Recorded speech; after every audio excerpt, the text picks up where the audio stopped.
हम सारे लोग जो इलाहाबाद में जिनसे सीखते आए हैं, उसी कड़ी में गोपी मालवीय जी की कड़ी में ही हमारे डॉक्टर राजेंद्र कुमार जी आते हैं। राजेंद्र कुमार जी ने भी हम सारे लोगों को रचा गढ़ा है, हमें आकार दिया है, हमें बोलने लिखने की तमीज़ दी है, हमें इस योग्य बनाया है कि हम बोल बतिया सकें, अपनी बात कह सकें। और अभी ब्रजेंद्र जब बोल रहे थे तो लग रहा था कि कई बार ऐसा होता है कि हम ज़बान से नहीं बोल रहे होते, या हमारा हृदय ही हमारी ज़बान में रहता है। मैं डॉक्टर राजेंद्र कुमार जी को आवाज़ दे रहा हूँ। इनका होना हमारे शहर के लिए एक बहुत बड़ी आश्वस्ति है। और हमारे सामने भी हेरम भाई साहब बैठे हैं। दो गुरुओं के बीच मैं महसूस कर रहा हूँ, आप जीवन बीमा निगम का वो प्रतीक चिन्ह याद करिए, दो सुरक्षित हाथों के बीच एक जलता हुआ दिया। आप सुने, डॉक्टर राजेंद्र कुमार को सुनना भी एक पूरे साहित्यिक सांस्कृतिक समय को सुनना होता है। डॉक्टर राजेंद्र कुमार साहब,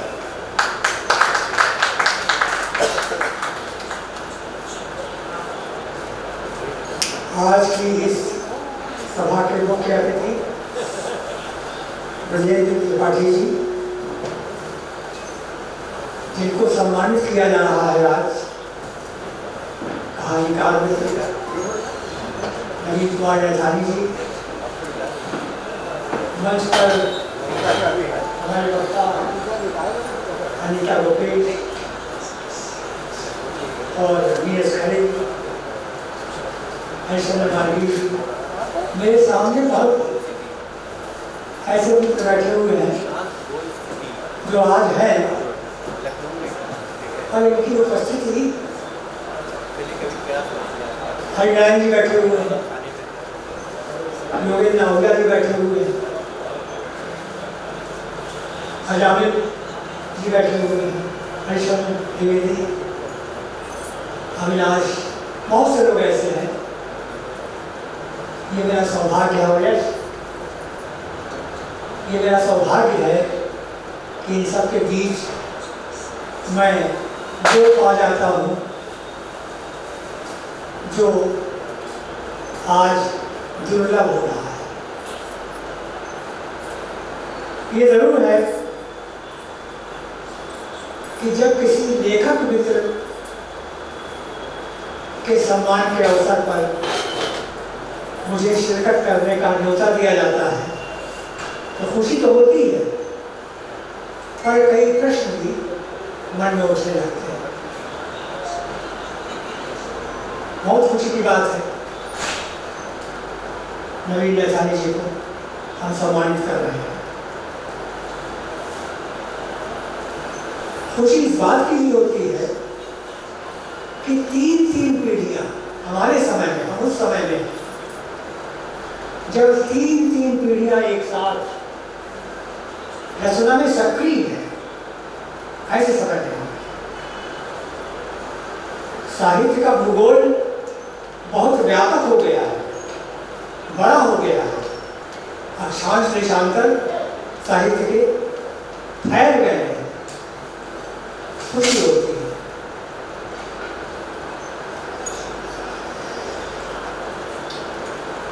नए वर्ष दलित, स्त्री, आदिवासी, पता नहीं कैसे कैसे अन खोजे अनजाने क्षेत्रों में हम साहित्य के माध्यम से पहुंच रहे हैं। इतना ही नहीं, उदय प्रकाश है जिनका अपना प्रयोगवादी क्षेत्र है कहानी का, एक नए तरह का, जो अपने शिल्प को पहचान बना लेते हैं। तो स्वयं प्रकाश भी रहे, जिन्होंने आसान सहज भाषा में अपनी बातें कही, खूब पढ़े। तो तरह तरह के लोग आज हो रहे हैं। पहले कहानी का क्षेत्र, कहानी का भूगोल प्राय मध्य वर्गीय संवेदनाओं, मध्य वर्गीय जीवन के अनुभव के दायरे में ही सीमित रहता था। हाल ऐसा नहीं, जब मैं कहता हूँ भूगोल विस्तृत हो गया है तो उसका मतलब सिर्फ इतना ही नहीं है कि जगह जगह से लोग लिख रहे हैं। पहाड़ी अंचल नैथानी जी का, बस्तर, छत्तीसगढ़, उत्तर, दक्षिण, पूर्व, पश्चिम, कितने लोग हैं, संख्या बहुत बढ़ गई है, लिखने वालों की संख्या बहुत बढ़ गई है। अच्छा लगता है, हमारी बिरादरी बढ़ गई है। लेकिन फिर जैसा मैंने कहा, थोड़ी परवाह भी होती है, थोड़ी चिंता भी होती है, थोड़े प्रश्न भी उठते हैं कि ऐसा क्यों है कि जितना लिखा जा रहा है साहित्य के नाम पर,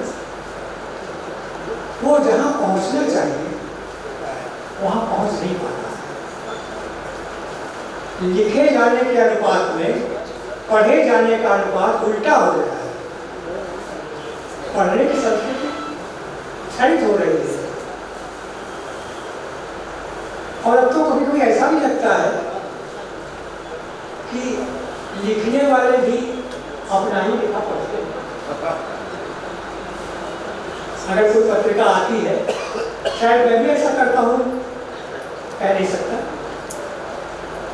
बस अगर मेरी रचना छपी है तो पहले कैसे छपी गई है, प्रूफ किया तो नहीं है, गलत तो नहीं हो गया है, कुछ सम्मानजनक स्थान मिला है कि नहीं, यही देखेंगे।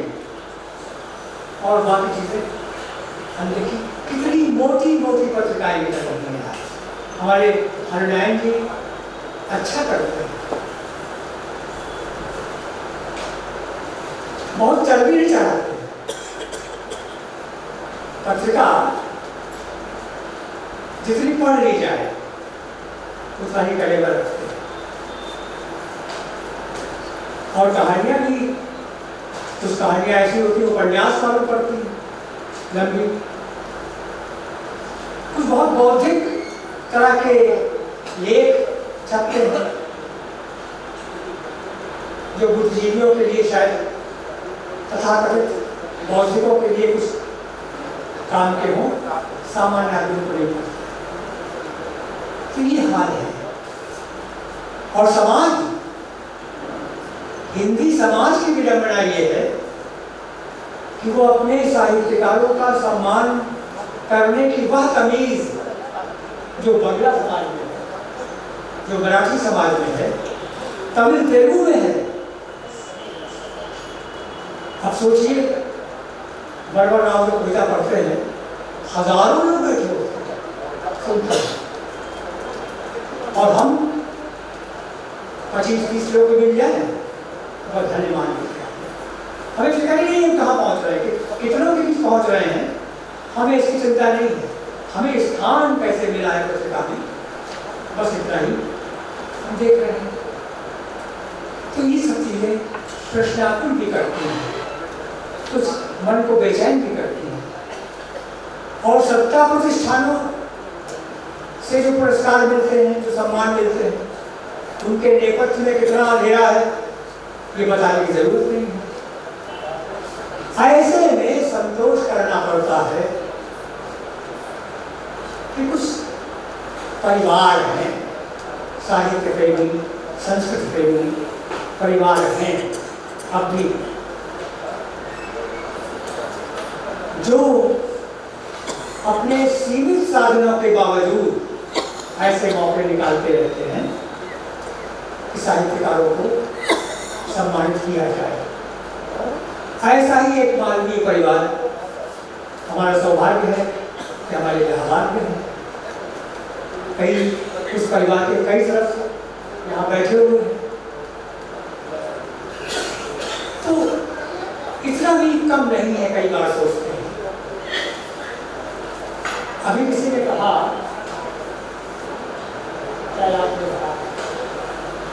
कृष्णा शंकर जी ने कि मालवीय जी को सम्मान नहीं मिला, मालवीय जी को सम्मान, ओम प्रकाश जी को, पंडित जी को वो सम्मान नहीं मिला जिसके हकदार थे। बड़ी बात तो यही है, जिसको सम्मान नहीं मिला, जिसके हकदार वो थे, उसके परिवार के लोग सम्मान दे रहे हैं।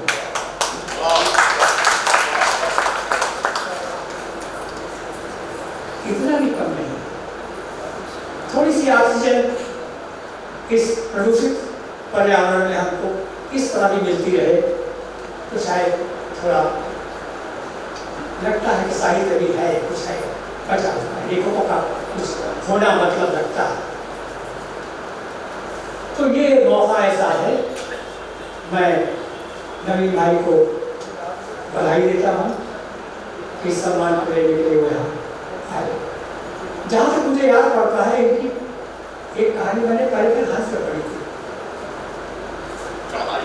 नहीं, शायद उसका नाम आंधी था क्या, आंधी नाम से 80 के दशक में, सन 80 के वो कहानी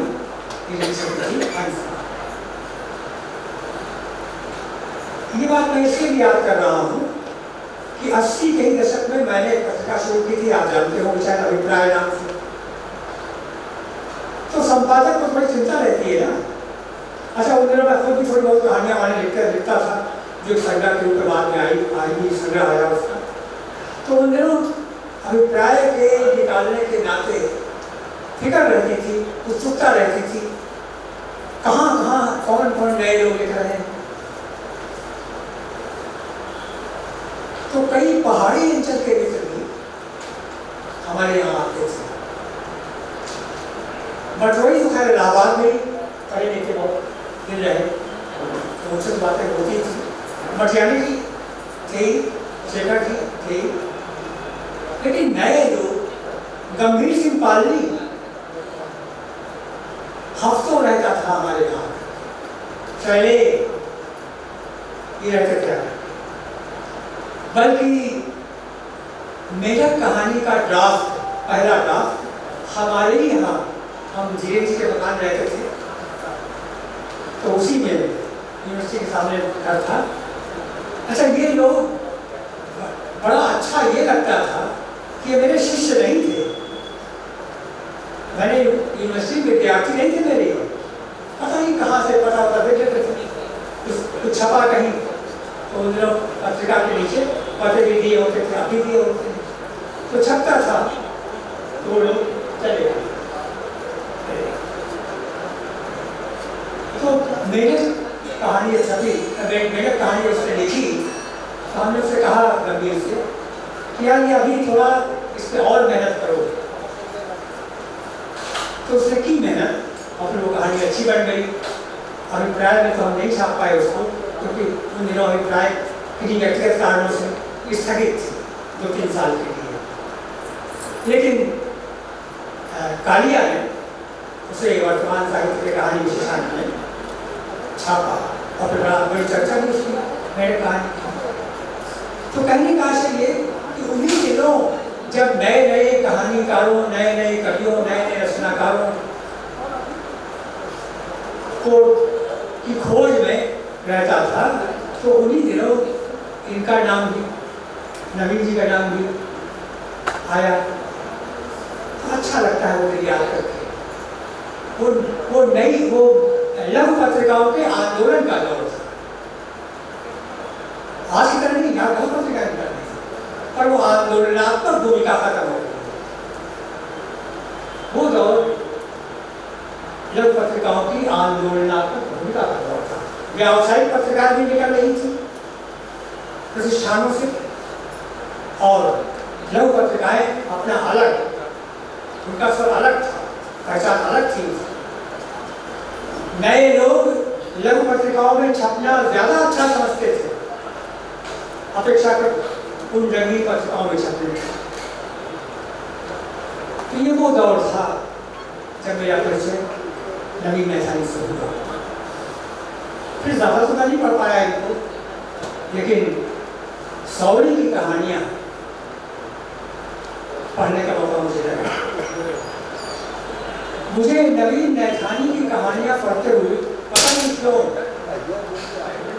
राजस्थानी लेखक विजयदान देथा के बहुत याद आई। विजयदान देथा का मुरीद था मैं उन दिनों। उन लोक कथाओं को, इस जो प्रचलित किस्से होते हैं सामान्य आदमियों के बीच,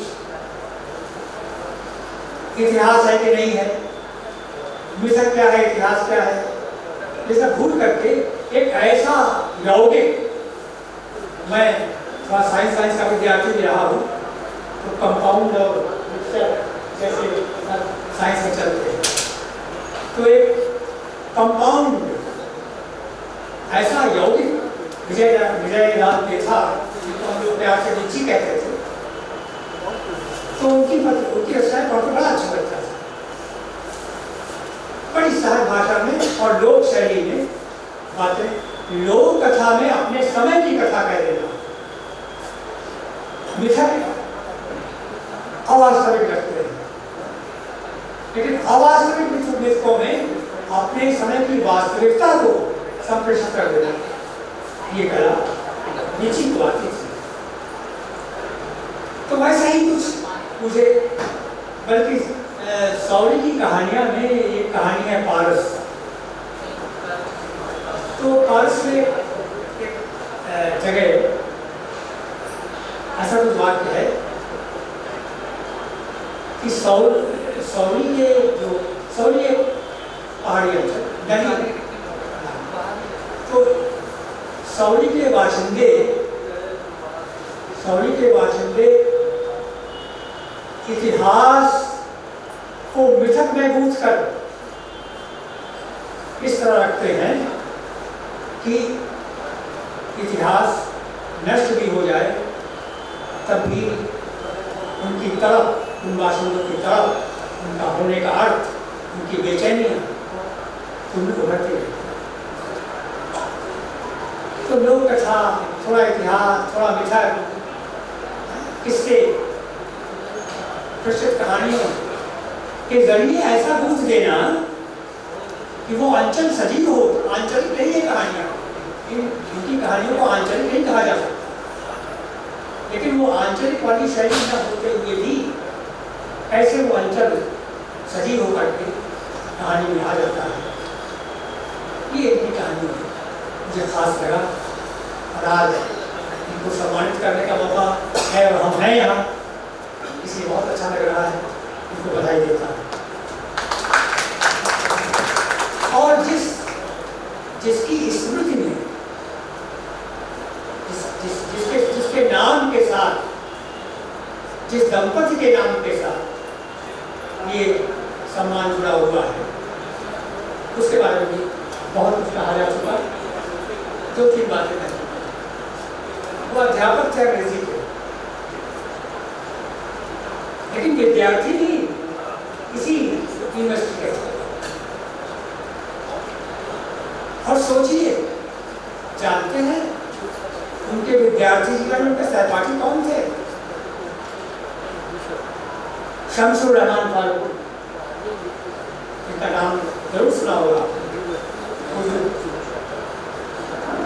फारूकी साहब, अब साहब कहते हैं, वो विद्यार्थी। अमर सिंह साहब और ये तीनों सहपाठी थे। दोस्तों, उस उनके विद्यार्थी काल को याद करना भी मेरे लिए और शायद आपके लिए होना चाहिए एक बड़ा, आज के समय के लिहाज से बहुत ही, क्या बताएं। सोचिए, आज के जमाने में जब अल्लाह को ईश्वर से लड़ाया जाता है, जब उर्दू को हिंदी से या अंग्रेजी से लड़ाया जा रहा है, वो कैसा काल रहा होगा हमारी यूनिवर्सिटी का कि वो 3 विद्यार्थी जो सहपाठी थे, मजहब अलग, जिस भाषा में जिस क्षेत्र में काम किया वो भाषा अलग हो सकती है, और अंग्रेजी के साथ तीनों थे, लेकिन तीनों ने अंग्रेजी में ही काम किया और सभी और किसा उर्दू के क्षेत्र में नफार।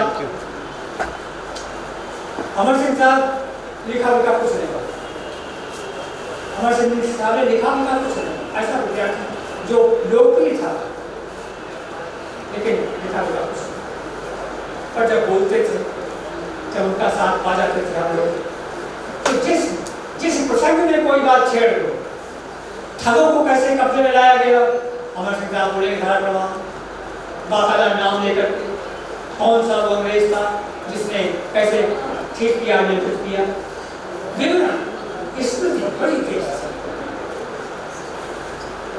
और वो प्रकार जी तो तीनों, वो सोचिए हमारी यूनिवर्सिटी का वो कैसा नक्षत्र मंडल था विद्यार्थियों का, अध्यापकों था ही, तो विद्यार्थियों का कैसा नक्षत्र मंडल था जिसमें ऐसे ऐसे लोग थे, उसमें ओम प्रकाश पंडित ओम प्रकाश मालवीय जी, और उनकी भक्ति को याद करना चाहिए जरूर भारती जी कि उन्होंने पूरा सहयोग, कई बार पत्नियां जो होती हैं, हमारे अग्रज मित्र सौभाग्य हमारा विश्रांत त्रिपाठी अभी हैं, त्रिपाठी जी ने एक बार कहा कि राजेश जी प्रेयसी और पत्नी में जानते हैं, प्रेयसी महाकाव्य होती है, सॉरी पत्नी महाकाव्य होती है, पत्नी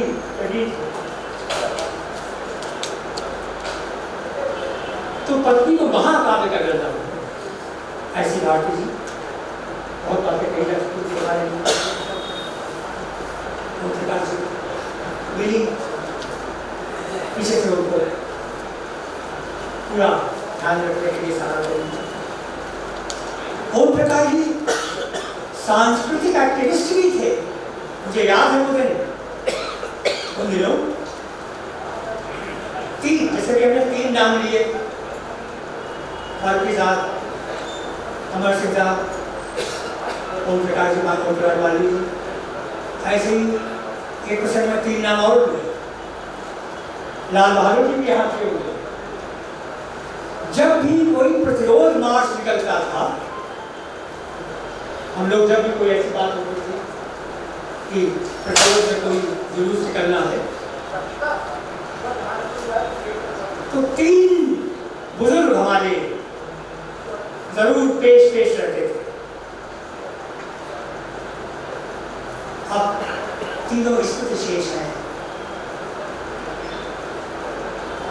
जियाउल्लाह साहब, जिया भाई जी को कहते थे हम, नहीं अपनी साहब तो थे ही, वर्मा जी, लाल बहादुर वर्मा जी और पंडित ओम प्रकाश मालवीय जी, मालवीय भी आगे आगे चलते थे।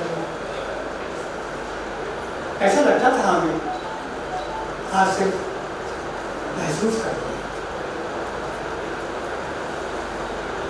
तो ऐसे पंडित, ऐसे ओम प्रकाश मालवीय जी की स्मृति में ये सम्मान आपको मिला है। उनकी शिष्य वत्सलता की बड़ी चर्चा हुई, अपने विद्यार्थियों को कितना प्यार, कितना स्नेह देते थे, इसकी चर्चा हुई। एक प्रश्न की चर्चा आपसे करूंगा, कितने उदार थे वो, अपने विद्यार्थियों में कोई खराब चीज भी हो, कोई खराब व्यसन भी होगा, जिसे लोग खराब समझते हैं, अगर वो भी होगा, सोच नहीं पाते थे कि ये भी इसमें होगा।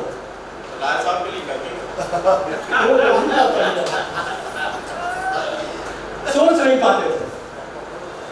एक बार क्या हुआ, पीएन राय जो शायद यहाँ नहीं है, तो आना था, पता नहीं आए के लिए आए रास्ते में। अच्छा, तो पीएन राय हम लोगों को हर साल जोगहरा ले जाया करते थे, बड़े सम्मान के साथ, आग्रह करके, इसरार करके हम लोगों को जोगहरा ले जाया। एक बार पंडित जी को मिले और पंडित जी पता नहीं कैसे वो नहीं जानते रहे होंगे क्या होता है। तो जब हम पहुंचे वहाँ, अच्छा ओम प्रकाश जी हमारे साथ नहीं गए थे, हम लोग अलग गए थे और ओम प्रकाश जी अलग पहुंचे हुए। जब वहाँ दोबारा पहुंचे तो पंडित जी वहाँ बैठे हुए प्रणाम किए, खुश हुए देख के हमको, और पूरा कार्यक्रम जैसा होता था दिन में चर्चाएं हो रही थी वो सब हुआ। शाम हुई, अच्छा ओम प्रकाश जी को और हमको एक ही कमरे में ठहरा दिया गया, एक ही कमरे में। अब शाम हुई और शाम कैसी होती है आप जानते हैं। वीर राय ने बुलावा भेजा,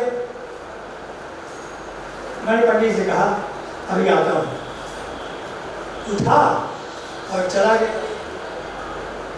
थोड़ी देर लग गई। जब मैं लौटा तो पंडित ने कहा बहुत देर कर दी। हमने कहा हाँ, थोड़ा बैठ गए थे। इतनी देर क्या कोई चर्चा हो रही थी? हमने कहा अच्छा हम समझते थे को मालूम होगा। हमने उनसे कहा अब वो दूसरे किसी की चर्चा हो रही थी, तो हमारे मुझसे निकल गया कि आपको पता नहीं शाम कैसी होती है। तो उन्होंने कहा क्या मतलब? तो हमने कुछ कह दिया उसके साथ। तो बोले कि अच्छा ऐसा भी है, तो आप तो समझा सकते हैं उनको, आप तो कुछ आदर्श पेश कर सकते हैं। हमने कहा पंडित जी माफ करें, मैं खुद ही आदर्श नहीं निभा पाता हूँ, तो कैसे आदर्श पेश करूँगा? बोले अच्छा तो खत्म हो गया क्या? अरे हमने कहा नहीं, हम चले आए। बोले चले क्यों आए? वहाँ आप कम से कम इतना तो कर सकते थे कि नियंत्रण में रहे लोग, इतना तो आप कर सकते थे। हमने कहा दूसरा हम कर आए, चूंकि लौट आए वहां से, तो इशारा तो नियंत्रण का हम कर आए, लेकिन कौन मानता? पंडित जी तुरंत कुछ नहीं बोले, फिर थोड़ी बाद थोड़ा हंसे, बोले थे भी आपको ख्याल रखना चाहिए। ये थे पंडित जी की कल्पना नहीं कर पाते थे। तो ये नायक को उन्होंने किस तरह शरण जी किस तरह से उनको बनाया,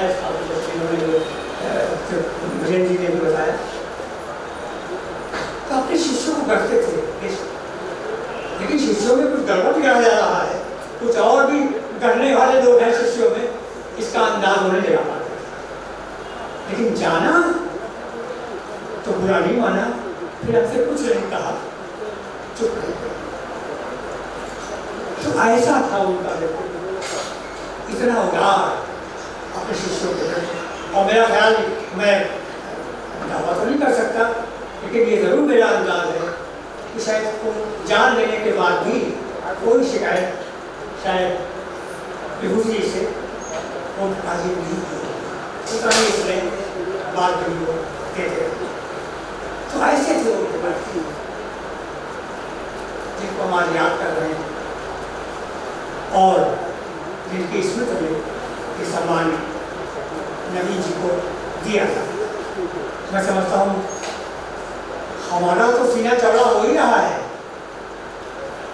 जिस व्यक्ति को जिस सम्मान का हक था वो उसको नहीं मिला, उस व्यक्ति के परिवार के लोग, परिवार की कई पीढ़ियां हो चुकी हैं। और खास बात यह है, अभी मैं किसी से कह रहा था कि इलाहाबाद में 2 परिवार ऐसे हैं और वो दोनों मानवीय परिवार हैं, जिसमें पुत्र, पौत्र, भाई मतलब पीढ़ी दर पीढ़ी वो संस्कार जो पिता के थे वो सहेजे जा रहे। इसी को कहते हैं संतान। संतान का मतलब सिर्फ बेटा नहीं होता। संतति या संतान का मतलब होता है आज शब्दों को बड़ा, मतलब शब्दों का बड़ा, मैं कहता हूँ बलात्कार हो रहा है शब्दों के साथ, खासतौर राजनीति में बड़ा शोर है। सनातन सनातन, लोग सनातनी हो गए, लेकिन संतान में भी सनातन शब्द है मूल में। संस्कृत का अगर रूप देखें, वो जो विपत्ति होती है शब्दों की, उसको देखें तो संतान वो जो अपने पूर्वजों के संस्कारों को आगे भी जारी है। तो ये वो संगीत के भी आदमी थे, कहा गया पक्के राग, शास्त्रीय संगीत के अच्छे उस्ताद थे।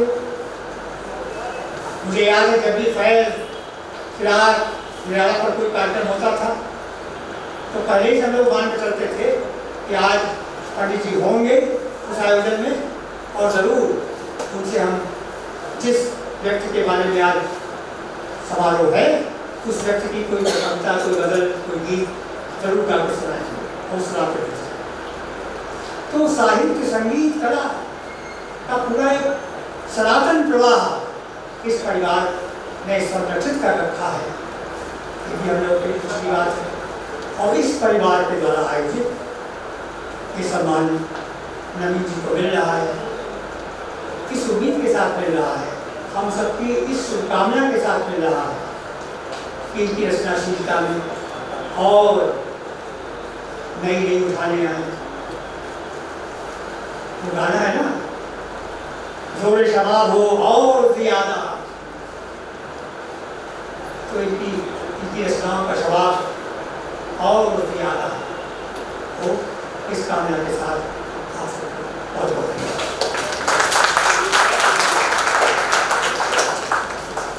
भाषण में राज जैन जी रस रंजन ही करा रहे थे,